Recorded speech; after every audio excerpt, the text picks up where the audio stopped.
Also, we should talk a little bit about this year's Hall of Fame class coming up. And this is going to be Triple H's first Hall of Fame, because the Hall of Fame does fall under the creative duties of Triple H. So it's going to be his call on these, at least supposedly. I'm sure, Vince might still want to cock block him on something, but I think for the most part, this is going to be Triple H's decision.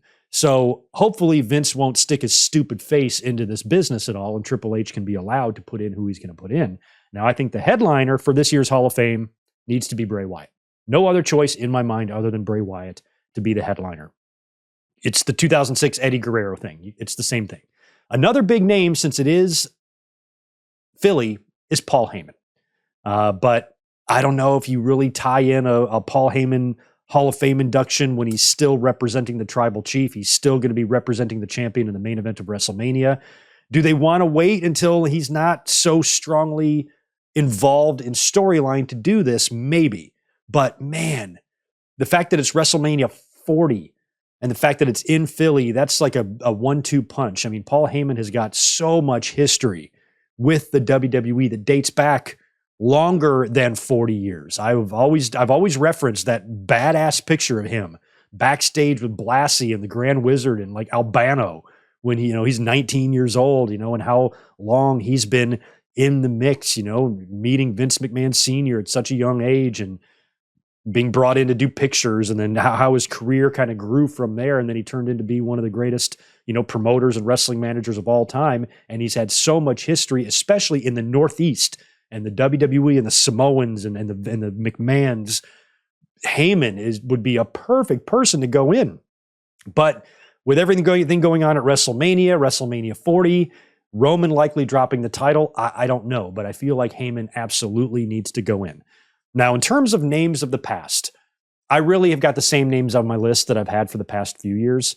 Number one, Rick Martel. Rick Martel, I've always been a massive fan of his, and I don't understand why he hasn't gone in yet, especially unless he doesn't want to go in or something. But Rick Martel, right at the top of my list, along with Bam Bam Bigelow. Bam Bam Bigelow is another one that I think absolutely should go in.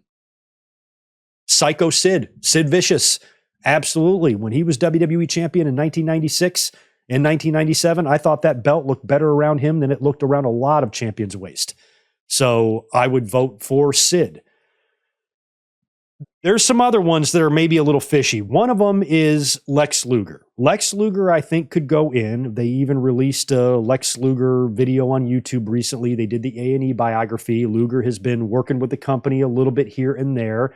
Feels like this could be a setup for a Lex Luger Hall of Fame induction. My problem with a Lex Luger Hall of Fame induction is that I also think Miss Elizabeth should go into the Hall of Fame. And with Luger's, I guess, involvement in Miss Elizabeth's death, I think it might be in poor taste to put him in the same year.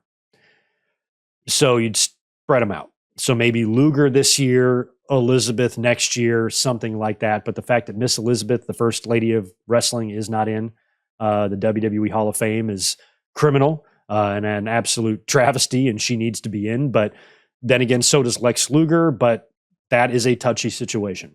And I personally, if I'm Triple H, I do not put them in the same year. I just don't. I don't want Elizabeth's family having to be reminded of that. And I don't want Luger to have to be reminded of that either, because I know he lives with a lot of guilt with that. And he, even though Elizabeth was a grown woman who made her own choices, he did not help her in that at all. His relationship with her was terrible. Speaking of touchy subjects, China is another one. Now, China finally did officially go in as a member of D-Generation X, but a lot of people want to see her get a solo induction. Now that Triple H is solely in charge of this is his chance. This is his chance to make good on that ridiculous comment and explanation that he gave all those years ago on that WWE Network version of the Stone Cold podcast, where Stone Cold asked him about Hall of Fame and China, and he mentioned her adult film career and how that's why, she can't go in. He doesn't want his daughters looking her up and then seeing all of that. And, meanwhile, you got murderers, in the Hall of Fame, like Snuka. You got Sonny in there. And it was such a stupid explanation. I'm like, that's not why, you fucking idiot.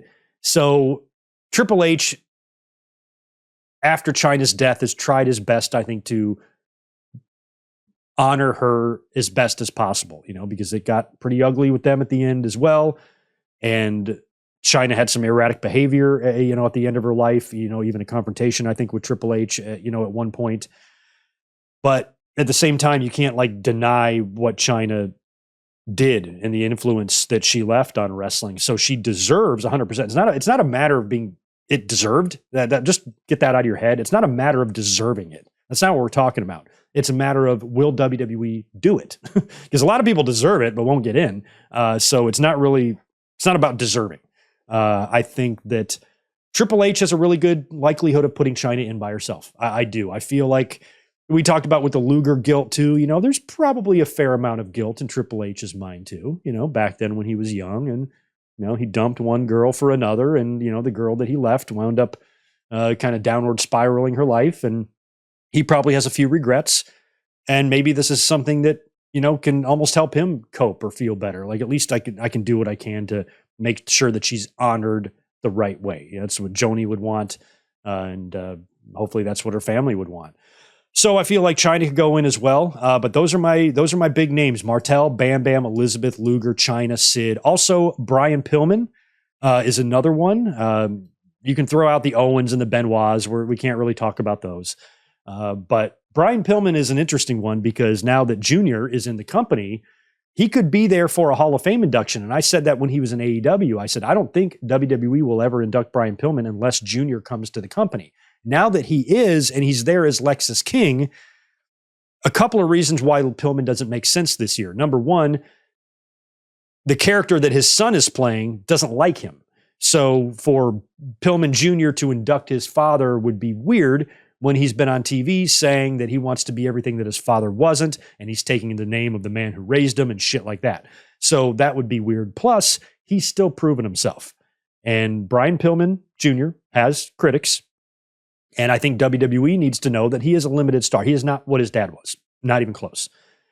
So they want to give him a fair shot, but maybe it's better to wait another year before you talk about Pillman again, just to see if it works out with Junior or not. Because if a year goes by and Lexus King is kicking ass in NXT, and maybe he's even moved away a little bit from, the negative things he's been saying about his dad, maybe next year he'd be in a better position in terms of his character and where he is in his spot on the roster and the card and the company to induct his dad. Maybe 1 year would be better to wait, and also to wait and see if it even works out with him, because he's still in proving himself mode. So if they have him induct his dad, and then 3 months later they feel like he ain't cutting the mustard, and they have to release him, I don't know, maybe it'll just be weird. So I feel like Pillman, again, it's not about deserving. Of course, Pillman deserves it. We're not stupid. We know that.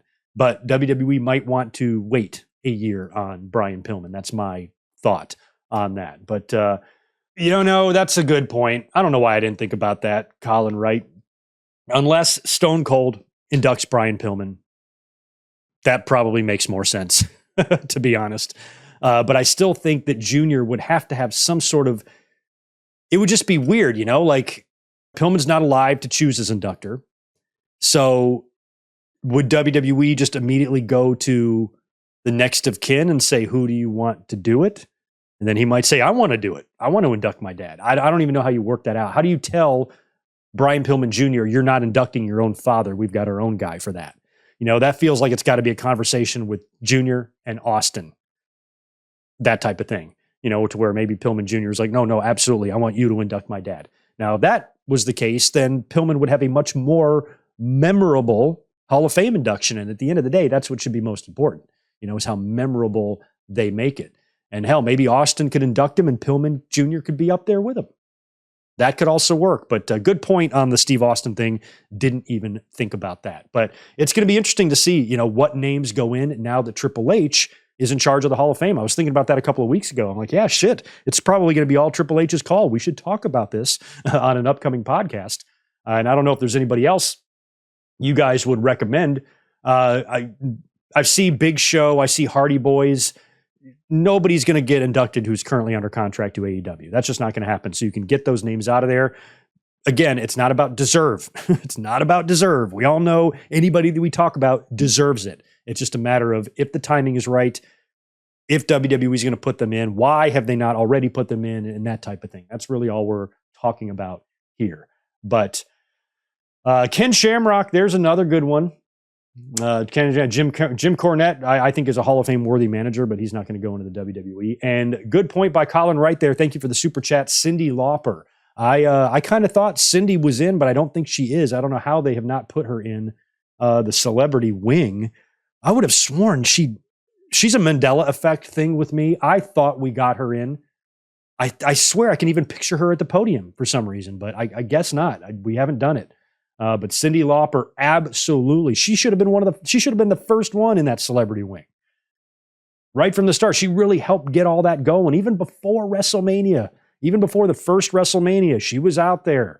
You know, all that shit with Piper and setting up the war to settle the score. And she was a part of that boom. You know, without her being a part of that, you know, WWE still would have found success. But, you know, that whole introductory rock and wrestling thing there was really the catalyst that, you know, kind of pushed the snowball down the hill. And I think that she deserves recognition for that.